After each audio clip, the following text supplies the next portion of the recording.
আসসালামু আলাইকুম প্রিয় ফুটবল ফ্যান্স। আজকের আলোচনাটা একটু বড় হতে পারে, একটু কঠিন হতে পারে। তাই একেবারে শুরুতে মূল টপিকটাতে চলে যাচ্ছি। অনেকের কাছে প্রশ্ন আছে যে কনমেবল এমনভাবে কেন ফরম্যাটটা করে যাতে করে এবারও দেখা যাচ্ছে যে আর্জেন্টিনা এবং ব্রাজিল যদি তারা পরবর্তী রাউন্ডগুলোতে কোয়ালিফাই করতে পারে তাহলে একেবারে ফাইনালে একে অপরের মুখোমুখি হবে। এখন ফরম্যাটটা কেন এমন এটা নিয়ে অনেকে জানতে যাচ্ছেন, অনেকে ফরম্যাট নিয়ে প্রশ্ন তুলছেন। পুরো ব্যাপারটা একটু ব্যাখ্যা করে দেব, তবে একটু মনোযোগ দিয়ে শুনতে হবে। আমরা খুবই সংক্ষেপে এই মুহূর্তে এই কোপা আমেরিকার ফিক্সচারগুলো দেখিনি কিংবা গ্রুপ পর্বের অবস্থানগুলো দেখিনি। গ্রুপ এ তে আর্জেন্টিনাকে পাবেন, ব্রাজিলকে পাবেন গ্রুপ ডি তে। গ্রুপ পর্বের পরে কোয়ার্টার ফাইনালি হিসাবটা একেবারে স্ট্রেট ফরওয়ার্ড। প্রত্যেকটা গ্রুপ থেকে গ্রুপ চ্যাম্পিয়ন এবং রানার আপরা পরবর্তী রাউন্ডে যাবে।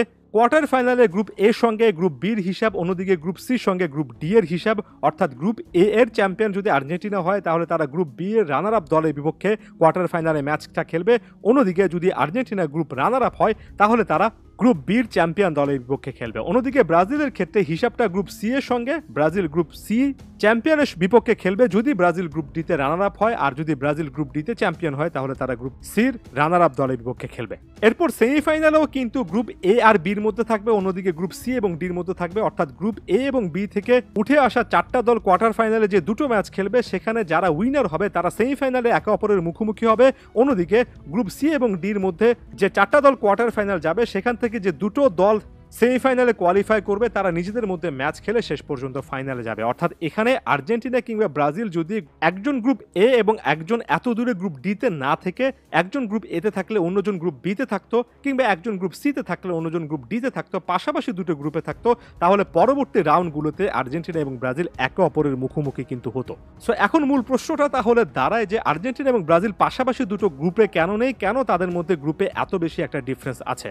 এটা কি ইচ্ছা করে করা হয়েছে? অনেকের একটা ভুল ধারণার কারণে এই জিনিসটা মনে হয়। এখন পর্যন্ত আমি যে ফরম্যাটের কথা বললাম এটা কিন্তু ইউরোতে প্রায় কাছাকাছি রকমের ফরম্যাট। এটা কিন্তু আপনি যে কোনো কম্পিটিশনে এমন টাইপের একটা ফরম্যাট পাবেন। তবে আর্জেন্টিনা যে একই গ্রুপে বা পাশাপাশি গ্রুপে পড়েনি এটার পেছনে স্পষ্ট একটা কারণ আছে। সেটা হচ্ছে যে কোনো একটা টুর্নামেন্টের আগে টুর্নামেন্টের শক্তিশালী দল কোনগুলো এবং কারা আসলে ধারাবাহিকভাবে ভালো খেলছে, ফিফা র্যাঙ্কিংয়ে কাদের অবস্থান কেমন, কারা কোন কোন টুর্নামেন্ট জিতে এসেছে সংশ্লিষ্ট, সেগুলোকে হিসেবে রাখা হয়। এবং স্বাভাবিকভাবে যারা ট্রফি জয়ী দল, যারা ফিফা র্যাঙ্কিংয়ে এগিয়ে থাকা দল, তারা শক্তিশালী বা হাই র্যাঙ্কড, এখানে হাই র্যাঙ্কড কথাটা অনেক বেশি করে গুরুত্বপূর্ণ, হাই র্যাঙ্কড দল হিসেবে তাদেরকে কাউন্ট করা হয়। এবং স্বাভাবিকভাবে হাই র্যাঙ্কড দলগুলো একই সময়ে গ্রুপ পর্বে একে অপরের মুখোমুখি হয় না। যারা চ্যাম্পিয়ন্স লিগ দেখেন তারা একেবারে খুবই ক্লিয়ারলি এই জিনিসটা কানেক্ট করতে পারবেন।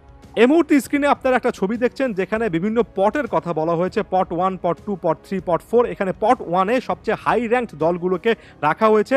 পট 1-এ এভাবে র্যাঙ্কিংয়ের পরে এক একটা দল এক একটা গ্রুপ তৈরি করবে এবং এখানে তারা একে অপরের কখনোই কিন্তু আসলে একই গ্রুপে মুখোমুখি হবে না। এমনকি পরবর্তী রাউন্ডে মুখোমুখি হবে কিনা সেটা কিন্তু একটা র্যাঙ্কিং অনুযায়ী সেট আপ করা হয়।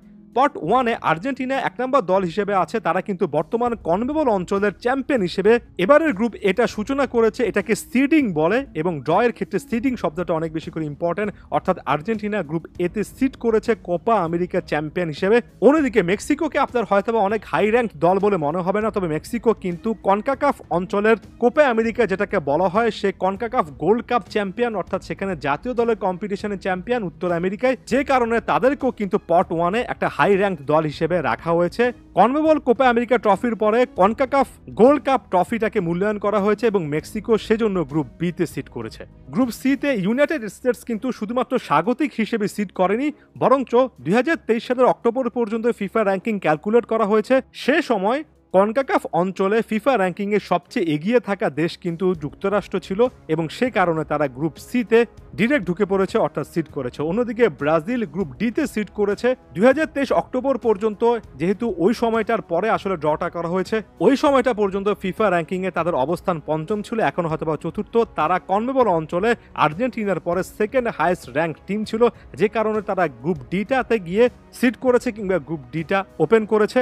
কনমেবল অঞ্চলে ওই মুহূর্তে ফিফা র্যাঙ্কিংয়ে সবচেয়ে এগিয়ে থাকা দেশ আর্জেন্টিনা। যেহেতু Argentina already Copa America champion হিসেবে গ্রুপ এতে সিট করেছে, তাই নেক্সট র্যাঙ্ক দল হিসেবে ব্রাজিলকে গ্রুপ ডিতে সেখানে দেওয়া হয়েছে। আর এভাবে গ্রুপ এ থেকে ডি সাজানো হয়েছে এবং আর্জেন্টিনা যেহেতু এতে এবং ব্রাজিল যেহেতু ডিতে, পরবর্তী রাউন্ডগুলোতে একে অপরের মুখোমুখি তারা কিন্তু হচ্ছে না। আপনারা পট 2, পট 3, পট 4ও নিশ্চয়ই দেখতে পাচ্ছেন, সেখানেও কিন্তু একটা র্যাঙ্কিং এর সিস্টেম আছে। তাই আর্জেন্টিনা ব্রাজিল সহ তারা নিজস্ব গ্রুপে সিট করার পরে তাদের সঙ্গী হিসেবে কোন কোন দল বা দেশগুলোকে পাবে সেটাও কিন্তু এমন একটা র্যাঙ্কিং ফ্যাক্টরের উপর করে করা হয়েছে। পুরো ব্যাপারটা একটা সিস্টেমেটিক প্রসেসে।